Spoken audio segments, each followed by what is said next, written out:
A chole recipe that is very close to my heart.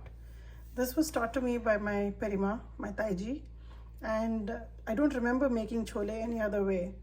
It is a very rare occasion for me to prepare chole with onion or tomatoes. This recipe uses nothing of those sort. It uses very few masalas and comes together very quickly, and I'll be very happy to share this with you.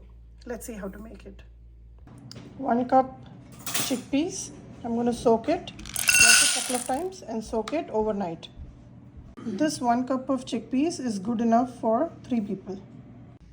Chole is well soaked and I had soaked it overnight. So this portion is perfect for about 3 people. Ideally, 1 fistful of these big grains is good for 1 person. So I have in 1 cup is about 3 fistful. I'm going to boil these chole in my pressure cooker along with few more ingredients. Let's go over that. I have drained the water out of chole, and here I have 1/8 teaspoon of baking soda and 1 tablespoon of dried amla. You get this in regular grocery stores, and if you can't get your hands on it, I suggest just use 1 bag of tea. 1 tea bag will give you that color in chole and also add some flavor. Baking soda is primarily used to break down this tough skin over the chole and make it nice and creamy. So I'm going to add everything into a pressure cooker, put water just up till the level of chole and give it about 3 whistles. I'll also add salt. I have added everything in the pressure cooker. Don't add too much water, it's already fully soaked. Water is just to cover the level of chole. And I'm going to close this and take 3 pressure whistles. If you avoid adding too much water, then you can also avoid spooling all over the top of the cooker. Let's look at all the masalas that go inside the chole after it's done. This chole preparation will not involve any onions or tomatoes or garlic. It only requires some ginger and green chillis in the tempering, the tadka, and all these masalas that I'm going to portion out and show you. Let's start with haldi, about 1/4 teaspoon. Garam masala, 1 whole teaspoon.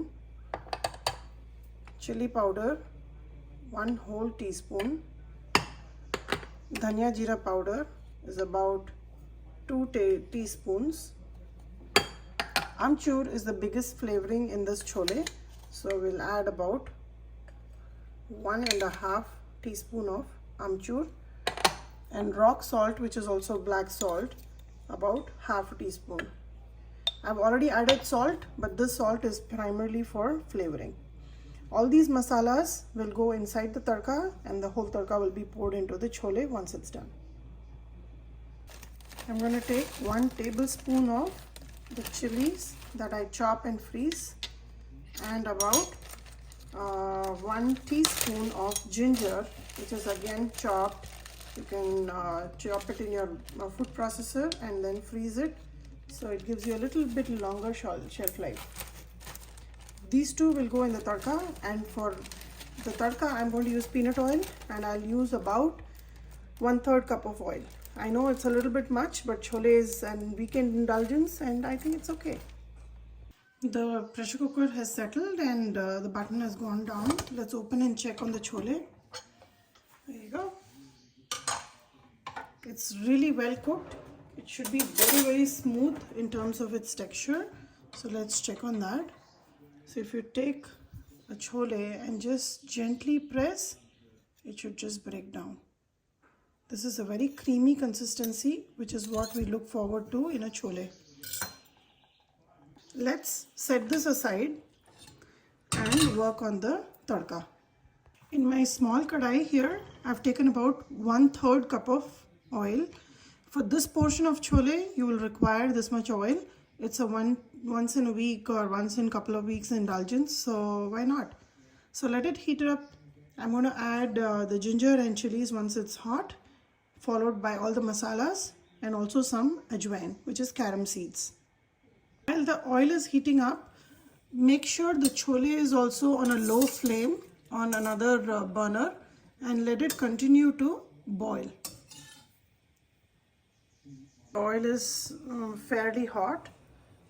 Before it is smoking hot, let's go ahead and add the ajwain. Once it starts to pop, I will add the ginger and green chilies. I don't want to burn the ajwain, that's why I'm not adding it to hot oil. We just want a gentle flavor release of the spice. Don't put too much ajwain, otherwise it will become very medicinal in taste and a little bitter also. Ajwain is added primarily for digestion, and ginger also for the same reason.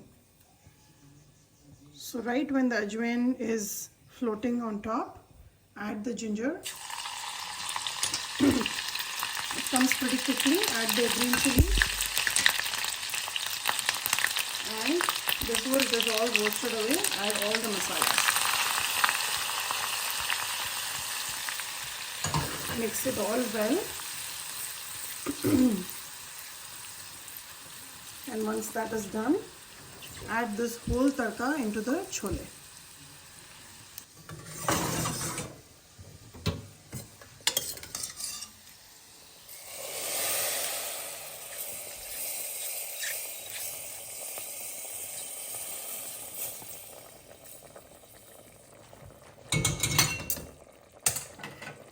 Mix it well, and with the back of the ladle, just push the chole to the side so few of them mash and then give a very creamy consistency. So just like so, just mash it on the side, and that will make sure that the chole is nice and creamy. Let it come to a big boil, and once the oil is separated on top, your chole is ready. You can keep it watery, or you can keep it a semi-solid consistency based on your taste. Chole is very bland, so we add a lot of flavorings like chillis and amchur to enhance the taste. I've added about half a cup of water to this kadai pan of mine, and I'm taking out all the goodness that we have tempered into the chole. This chole, once it starts to boil, it will start absorbing all the water and it will become a thick mess. So add enough water so that it boils, and then you can adjust the consistency. While it's boiling, check for salt. If you require more, you can always add. All these amlas that you see are just going to be sour and adding to taste. If you don't want to see amla floating in your chole, you can always remove it right after you cook the chole and before you add all the spices. But amla is very good for health, has a lot of antioxidants, and it's better to leave it in there than to remove it. Chole has been boiling for about 4 minutes now. If you see, the gravy has nicely formed. I'm going to turn off the gas at this stage because as it cools down, it's going to get a little bit more thick. Now this preparation of chole is you can use it for the days you're fasting also, because there's no onions and garlic involved. And this is more of a Lahori chole taste. You can add and reduce the spice and sourness to your taste. The proportions that I have given you is perfect for a family of 4. This portion is great with jeera rice, or serve it with some bhaturas or even puris. It is really amazing. Let's dish it out. I've taken out the chole in my serving dish. Garnish it with lots of coriander. Serve it with a side of onion rings with just some lemon and salt. Tastes amazing. Give it a try and let me know how it turned out for you.